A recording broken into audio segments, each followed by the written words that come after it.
Hi everybody, this is Rusty again, and I'm starting this new series that's really kind of hard to call it a series. It's just going to be just random topics having to do with hiking that just kind of don't fit into equipment or routine or whatever.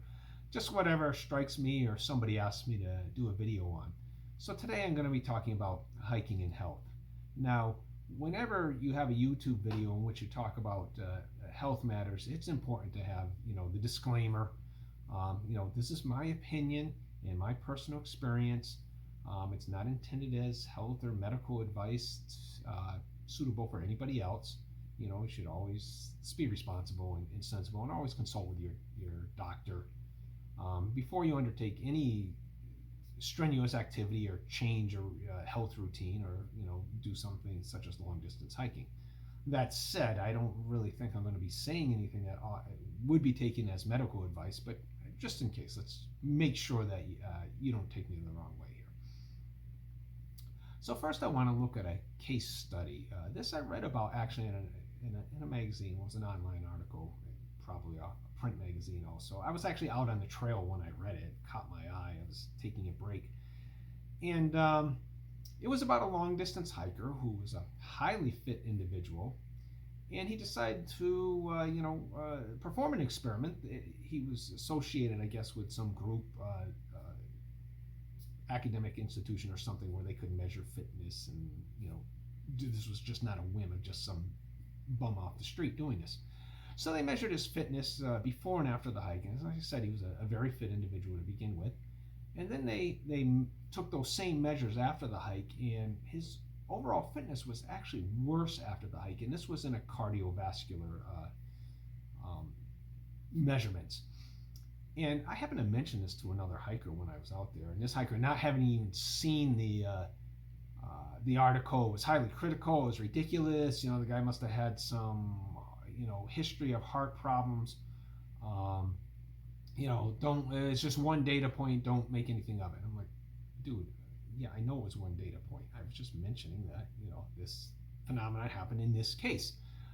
There was nothing wrong or nefarious about the article. It was just somebody reporting what had happened to them. Now, this is a case study. A case study is one step up from an anecdote. An anecdote is kind of a data point without context. A case study takes that data point and looks at it, but doesn't necessarily apply it more widely.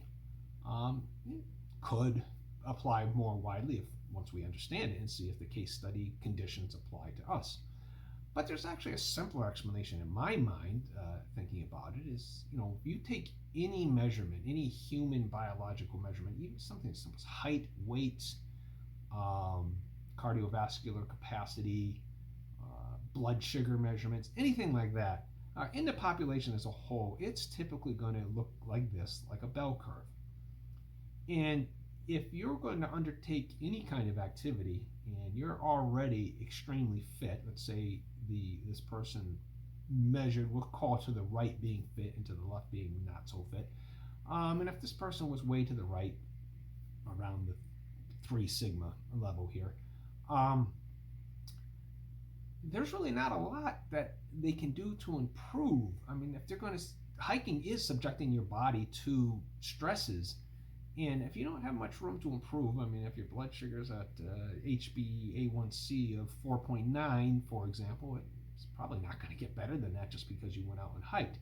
Now, if you're at the red arrow here and you're negative something in condition, and you go do that, you probably are going to improve greatly. So there's a little bit of a regression to the mean that was probably happening in this case. That means when you have something that's spectacular, you're more likely the next one is not going to be quite as good, simply because there's more room to be not quite as good as there is to be better.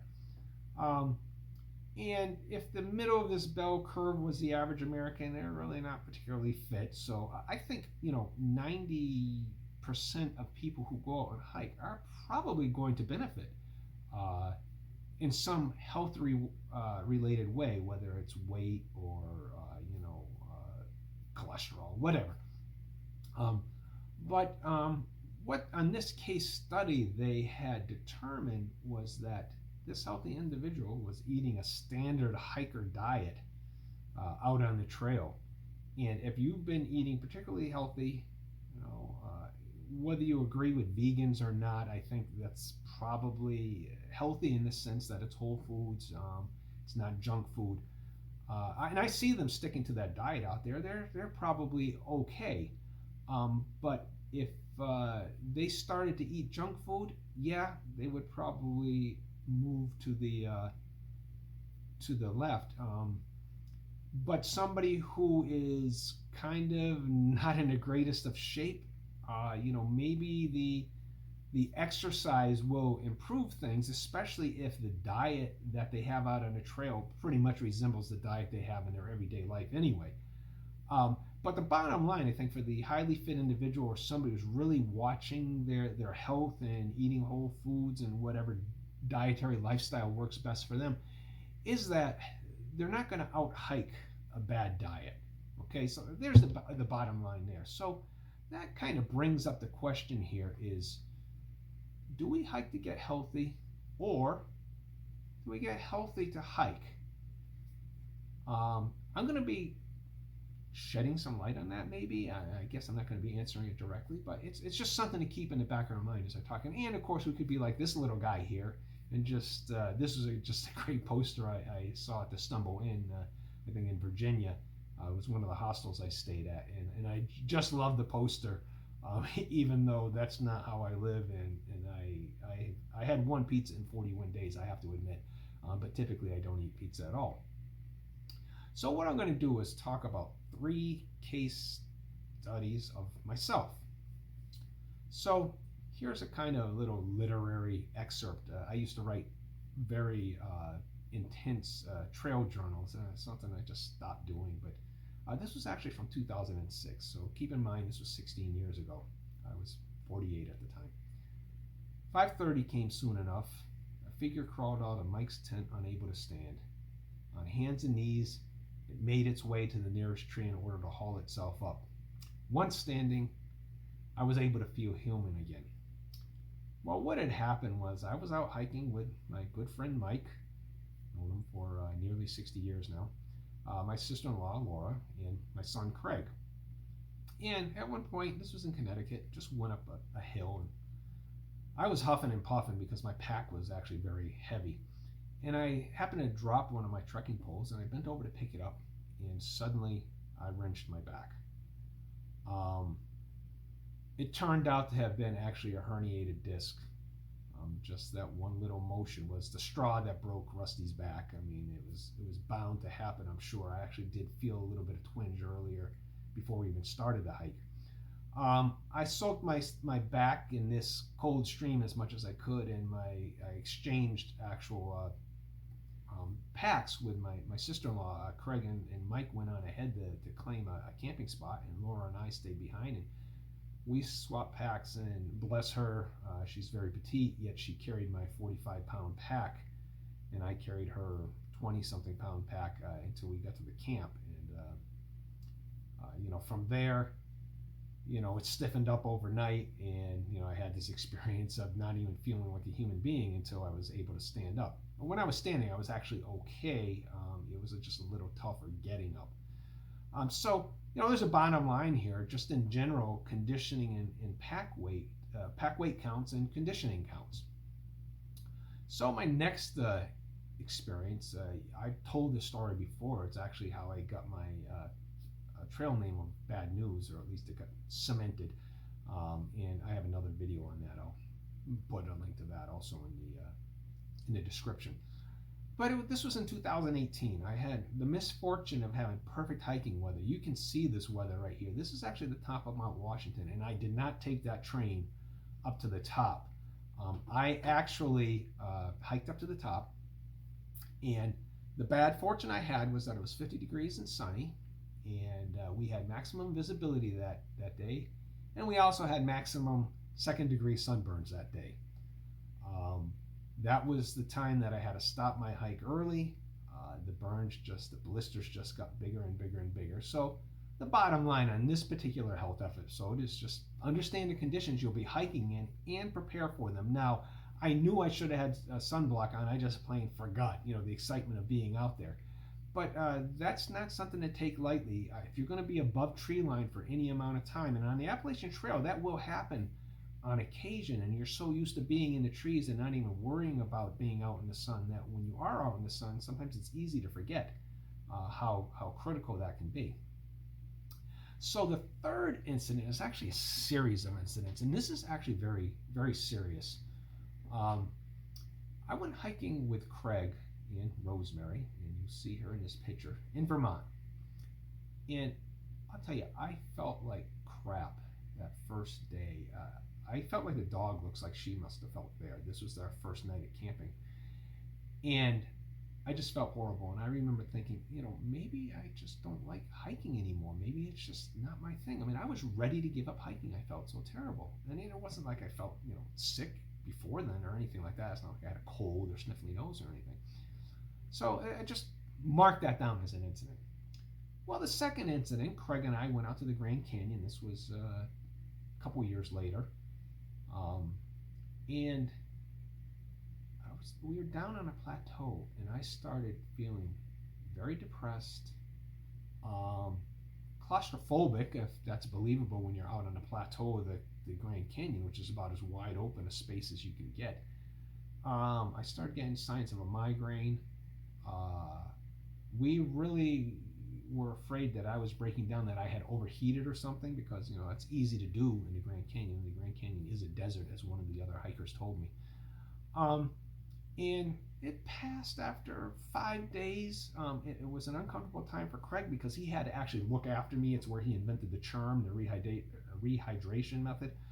And it wasn't until almost the 6th day out there. I mean, starting at top of the rim, that first night I was shivering and just not feeling right. Down in like I said, on the plateau, I started to feel claustrophobic. Finally got down to Phantom Ranch and Bright Angel Campground, and it was only then on the 6th day that I really start to feel okay. And that passed, and getting out of the canyon, hiking out, was actually a pretty good time. Just another incident to keep in mind. Okay, the third incident. I had a tick bite, and I was taking medication for it, just as a precaution. The doctor prescribed, I guess it was doxycycline. And once again, I started getting very depressed.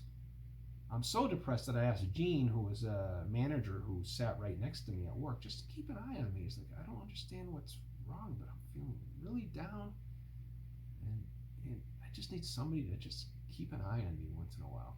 Okay, another incident. Don't know what's going on. These incidents were, about a year apart each. And then one day, I was taking a shower, and I noticed my leg muscles felt like somebody was digging butter knives into them. And I was on a commonly prescribed medication and had been for most of 10 years. I'm not going to mention it because I just don't want to get into it in this particular video. But it's a common medication. They tell you you're on it for life. And I said, well, this is a known side effect of that. I think I'm going to just stop taking it for a day to see if the muscle pains go away. If I stop taking it for a day, up to 3 days, 3 or 4 days or something, see if it resolved. And the very next day, I started to get those feelings of depression and claustrophobia again. And it was the first time I realized that there was a common thread to all these incidents. And in all these incidents, the first one in Vermont, I didn't bring the medication with me. It just didn't seem like something that slipped my mind, or it just didn't seem like something I needed to bring for a 1 week hike. Same thing in the Grand Canyon. I didn't bring it with me. In the case of the tick bite, I didn't want to mix medications, so I stopped taking that maintenance medication while I was taking the doxycycline. And then, of course, in the fourth incident, I intentionally stopped taking the medication. And that was the first time I had an inkling that I could have withdrawal from this kind of medication. I even talked to my doctor about it. I really should have consulted with her first. Tip for everybody. And even she said, yeah, I wouldn't have thought anything of, I would have told you, yeah, sure, go ahead, don't take it for that week. But I think the bottom line here is if you're on any kind of medication, even if you think that it's harmless to be off it for a few days, and you're going to go on a long distance hike, it can really mess up your biology. So always consult with your doctor. Now in this case, like I said, the doctor, if I had thought to ask her about it, she probably would have said, yeah, go ahead and get off it. But maybe it would have been on my mind, and I would have realized then and there that I was actually having withdrawal from this, because everybody tells me, oh, you can't have withdrawal from this medication. Well, that's BS. I was having withdrawal from that medication. Now, I don't take that anymore. That's a value judgment on my part. Like I said, I don't want to get into it here. I don't want anybody to take themselves off of medication just because I say I don't take it anymore. But when you are on a medication and you're going on a long distance hike, just check with your doctor to see if it's appropriate that maybe you can skip it for that week, and if it's not, make sure you bring enough with you for even a couple extra days in case things go long. If it's something that requires refrigeration, you got a problem that you really do need to discuss with your physician in that case. So those are the three just kind of unrelated health incidents. They're all common thread, of course, as I was hiking. So let's get back to the question. Do we hike to get healthy, or do we get healthy to hike? Well, I think it's a little bit of both. There's a saying going around in the low carb world for people who are trying to lose weight. One of the doctors says, you don't lose weight to get healthy. You get healthy so that you can lose weight. And then, that in it feeds. It's a chicken and cart thing, or a horse before the egg, or whatever. And these two things really do go hand in hand. I'll tell you, I'm 64 now, and I feel like I'm in better health and better physical condition than I was in my 40s and throughout my 50s. Certainly, better than I was 48, 49 when I threw my back out. So it's just something to think about. You have to be healthy to hike, but hiking's probably going to help your health unless you're that unfortunate guy who was in tip-top condition and the junk he was eating out on the trail actually worked to his detriment, at least temporarily. Also another good reason why I'm going to be a little more careful with my diet when I'm out there. So thanks for listening. Sorry this one seemed a little random, but I thought it was an important topic.